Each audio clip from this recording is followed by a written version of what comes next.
Okay, here we go. First video of me playing chess on my journey to 2000 ELO. Let's make a move so that the game doesn't abort. We're playing Max Sidkanov. Rated exactly 1500 ELO. My ELO currently 1521. Plays the Karo Khan. And I only know one line for this specific against the Karo Khan that I played exclusively for the last 20,000 games. I'm going to go ahead and make it. It's called the Accelerated Panov variation. And you can take with either pawn, doesn't matter.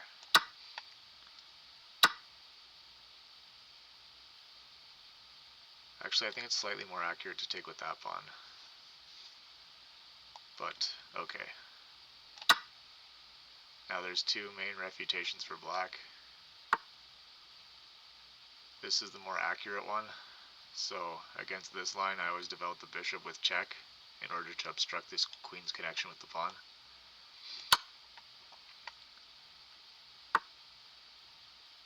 And the bishop has done its job. So now we go back to defending the pawn. We get to hang on to the pawn and head into the opening up a pawn, albeit doubled and isolated. So it's not exactly the best pawn. And depending how accurately my opponent plays, sometimes I will sacrifice it back.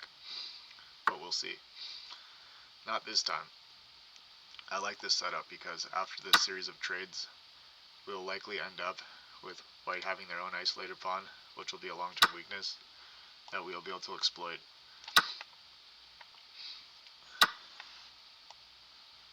Now we just, actually, I'll develop this knight to prepare a quicker castling.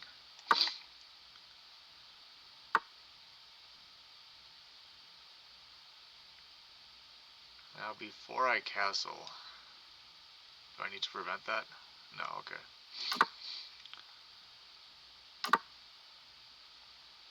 Right, now we can resume development, get that knight in play.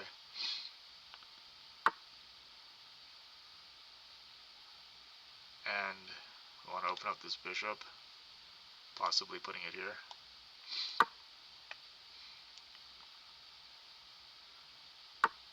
Possibly pushing this, but yeah, we got a nice juicy square for our bishop, so I'm going to play this move while I can. Actually, it's not that great because the rook can defend it, but okay. And he's also creating a somewhat annoying threat here, so let's go here and reroute this bishop in order to trade off bishops. The more pieces we trade off, the more valuable this single pawn becomes. Okay, so what does that do? Ideally, we want him to take our knight here, and we can fix our pawn structure into a so-called hanging pawn structure. So I'm going to ignore that threat and play a waiting move, encouraging the knight to capture on c3, fixing our structure. Oh my god, he played a very good move that I completely missed.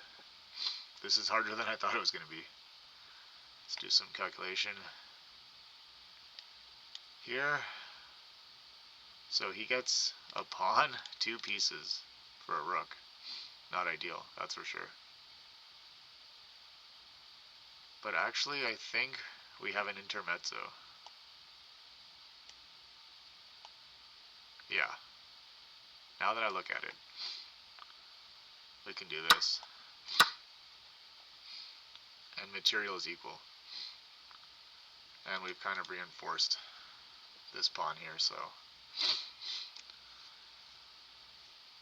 not ideal, but my next move is likely to be here. Okay, he doesn't go for it. I'm quite happy with this now,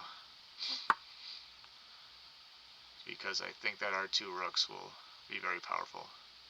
And I see a way to win this, or this pawn, by going like this.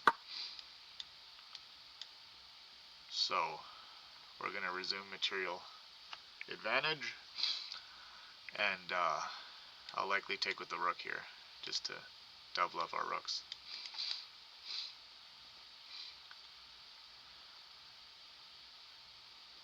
And set up a discovered attack against the king. Good move by him. Escaping the pin. Let's go. Where's the queen gonna go? Maybe here or here, or here. Actually, it's only 2 squares it can go to. Here or here. So we're already putting him into tough spots, which is good. Continue our idea.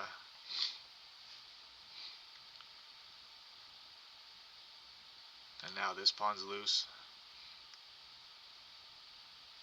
I could see a line where we go here.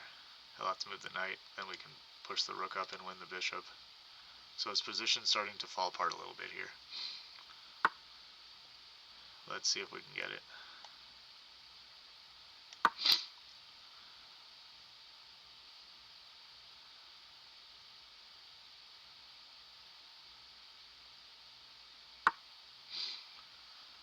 Yeah, I guess I didn't see that move. Kind of nullifies. Okay. We could initiate a series of trades. Let's try to do that.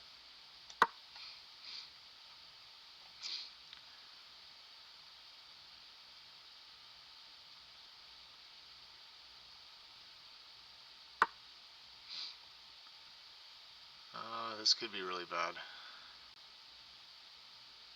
Well, there's 2 ideas. One to go here, then he goes here. It does nothing. Actually, it dislodges that pawn. Might go there then.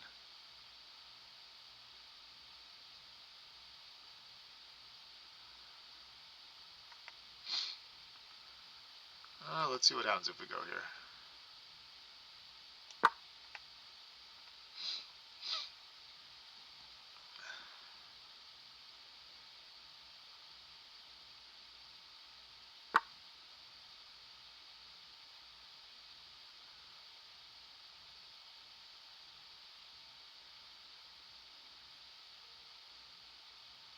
Let's go here, setting up a mate in 1 threat.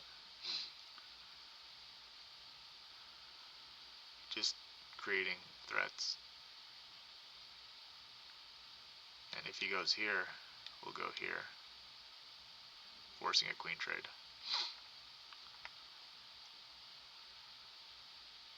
So I'm basically, when I'm playing this game, I'm just taking it 1 move at a time. Not really calculating anything elaborate, but maybe throughout my journey, I'll have the opportunity to learn how to calculate deeper.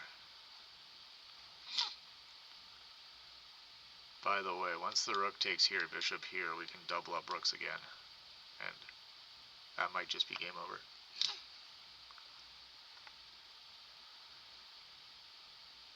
That's a simple 2-move calculation.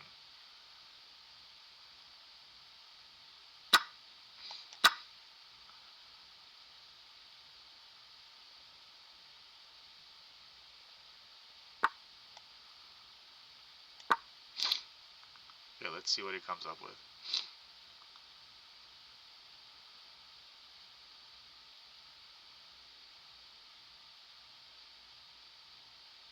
So yeah, basically, white, the accelerated Panov, is a very good line if you studied it deep enough, and he blunders mate in 2. So yeah, woohoo!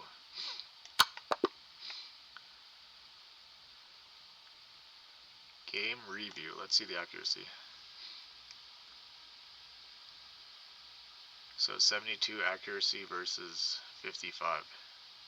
Apparently, going here was a blunder, but I don't understand why.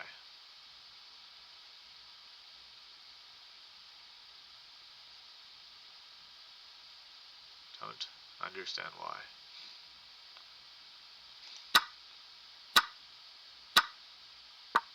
see. I'd be impressed if he could have found that, but I don't blame him for not finding it. Anyways, that's all for today.